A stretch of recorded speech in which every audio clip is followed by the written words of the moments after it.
ini akan ngambang gitu, dolarnya jadi ngambang. Ketika dolarnya ngambang, lu perhatikan dari 1971 sampai sekarang, jumlah dolar yang beredar tuh berapa? M0-nya berapa, M1, M dan M2.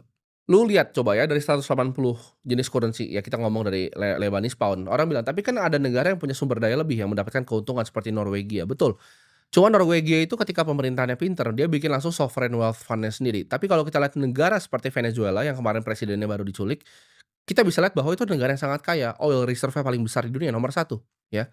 Yang kedua adalah apa, itu punya tambang silver salah satu yang paling besar di dunia. Jadi ketika terjadi ya seperti itu, masih aja ada negara yang hyperinflasi. Kenapa? Karena kebijakannya salah, ya.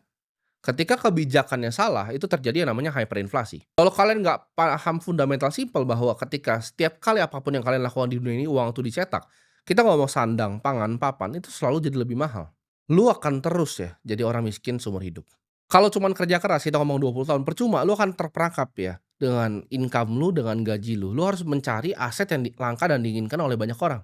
Ketika bahkan lu dokter yang punya tabungan 1 miliar, tahun depan ketika lu nggak ngapa-ngapain, uangnya ekspansi, 1 miliar lu akan jadi 900 juta. Uang lu itu akan selamanya bocor. Ini pun diketahui ya sama orang tua kita yang suka dulunya punya aktivitas untuk nabung emas. Mereka percaya hasil kerja kerasnya itu nggak mau didilusi lalu mereka nabung-nabung emas. Uang yang bagus itu memang punya kelangkaan dan durabilitas seperti emas gitu. Ternyata tapi setelah gua tarik benang merahnya, inflasi ini nggak ngerampok semua orang. Inflasi ini hanya merampok orang yang tidak mampu untuk main di dalam gamenya. Maksudnya apa? Ketika lu punya uang, lu bisa beli properti. Misal lu jadi kos-kosan gitu kan properti lu. Ketika properti lu jadi kos-kosan, tanahnya itu apresiasi karena inflasi ya, bangunannya sih enggak, tanahnya tapi apresiasi karena inflasi, bangunannya lu perlu renovasi lagi. Tapi per kamarnya itu bisa lu sewakan ke orang-orang yang gajiannya bulanan. Ketika mereka gajiannya bulanan, sewanya itu ketika tahun depan lu bisa naikin gitu. Mereka yang kena inflasi, lu nggak kena inflasi, lu selamat dari inflasi malah uang lu bertambah. Dari penambahan uang itu hasil sewa kosnya, lu bisa beli kos-kosan yang kedua. Jadi itulah yang tidak adil gitu. Itu yang gue percaya tidak adil. Orang yang punya aset itu akan sangat diuntungkan dan orang yang tidak punya aset akan sangat dirugikan. Karena ujung-ujungnya nggak punya aset nggak akan pernah bisa punya aset. Ketika gue lihat Gen Z sekarang, mereka mau tanya, "Oh rumah tuh berapa?" "Oh 2 miliar." Mereka udah minder dulu ya. Dengan angka sebesar itu mau beli rumah rasanya udah mustahil. Orang kaya itu kalau kita analisa ya, kekayaannya kebanyakan keikat di bisnisnya, apalagi misalnya top 50 paling kaya. Mereka semua punya aset yang keikat dengan bisnisnya yang di pasar modal yang bisa diakses sama rakyat. Ya itu yang pertama, yang kedua mereka pasti punya properti, entah itu di Jakarta, di prime area, ataupun di Bali, di prime area juga. Apapun yang terjadi, residential real estate mereka aja naik gitu. Dan biasanya mereka punya saham lain gitu, mereka punya alternatif investment, mereka invest di private equity, mereka invest di venture capital, mereka invest juga di crypto. Jadi ini akan jadi gelembung yang naik terus gitu. Sedangkan yang nggak sempat untuk naik gelembung ini akan tenggelam ke bawah. Konsekuensi ini adalah kesenjangan sosial dan ketidakstabilan politik. Ini yang bikin semua anak muda marah kenapa orang tua jadiin rumah tuh sebagai sebuah investasi. Karena mereka bingung uangnya mau diapain, mereka nggak ngerti pengetahuan investasi yang lain. Jadi mereka beli-beli rumah disewa-sewain ke semua orang dan anak mudanya yang mau beli ataupun mau sewa rasanya akan jadi kemahalan. Nah, masyarakat yang desperate ini akan ngapain? Mereka akan jatuh ke dalam namanya spekulasi. Karena mereka harus keluar ya dari jebakan ini. Gua kasih tahu jalan jalan keluarnya bukanlah spekulasi, tapi kalian mengerti tentang uang ini sendiri, kalian mengerti tentang fundamental dari investasi, kalian mengerti percetakan uang ini. Jadi kalian paham, oke kita sebagai manusia, kita harus mulai untuk beli aset. Akhirnya ini gua melihat memberikan dampak ya, baik moral maupun sosial, ya. Ketika anak-anak muda tidak bisa beli rumah lagi, mereka akan mikir jadi hyper konsumtif. Oke, daripada gua nggak bisa beli rumah, at least gue bisa beli iPhone. Oke, daripada gua nggak bisa beli rumah, gue mendingan ngopi aja gue habisin. Akhirnya jadi hyper konsumtif gitu. Akhirnya jadi banyak orang ngutang, banyak orang berspekulasi, ya.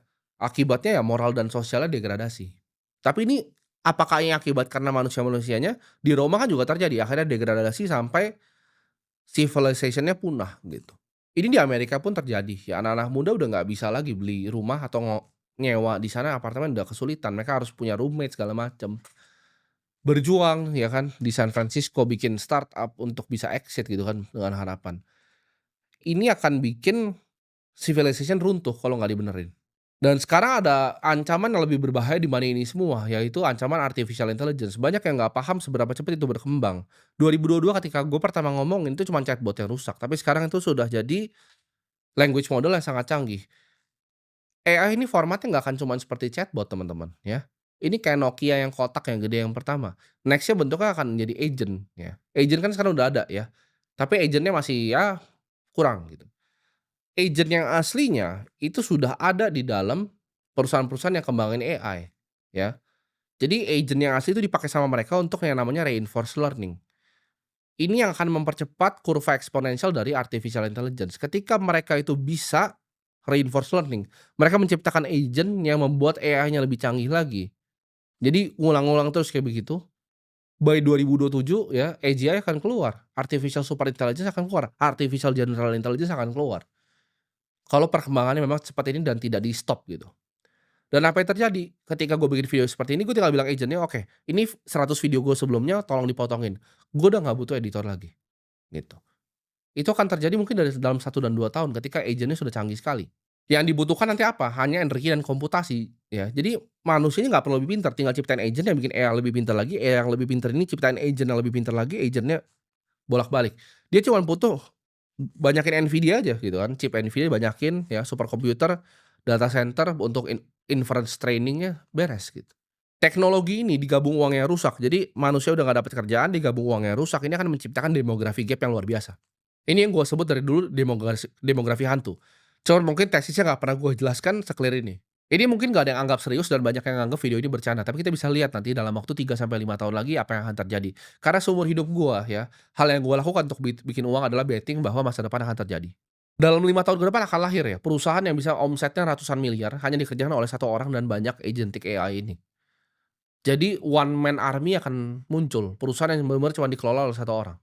Coba kalian bayangin ya, kalian misalnya jadi seorang pengusaha di Venezuela ya, lu nggak tahu apa-apa, lu punya 10 restoran, oke nih, mobil lu oke, lu punya 10 restoran, tiba-tiba malam-malam presiden lu diculik, ya. Apakah lu akan mau bikin restoran ke-11?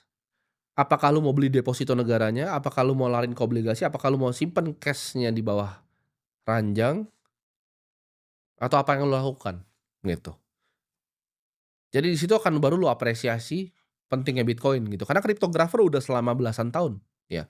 Mencoba dari zaman dulu, sebelum global financial crisis itu udah belasan tahun cryptographer mencoba untuk bikin uang ya yang durable, yang scarce, yang punya kelangkaan, ya, nggak bisa di-hack dan dibutuhkan oleh banyak orang. Di situasi seperti ini baru lu nggak bercanda dan melihat Bitcoin itu sebagai solusi, gitu. Kerja keras tuh iya, tapi kerja keras tuh ibarat mesinnya, ya. Tapi bahan bakarnya itu adalah aset yang langka dan diinginkan oleh banyak orang. Jadi ketika lu kerja keras, ya, itu mesinnya, bahan bakarnya lu butuh aset yang langka ini. Nabung doang itu nggak akan jamin masa tua lo, ya. Lu kan terus lari di treadmill yang diciptakan oleh para pencetak uang ini, ya. Jadi itulah alasan kenapa tanpa punya pengetahuan nih, tanpa punya understanding dan knowledge tentang ini, lo akan jadi orang yang lari di treadmill dan lari di tempat. Semoga bermanfaat, sampai jumpa di video selanjutnya.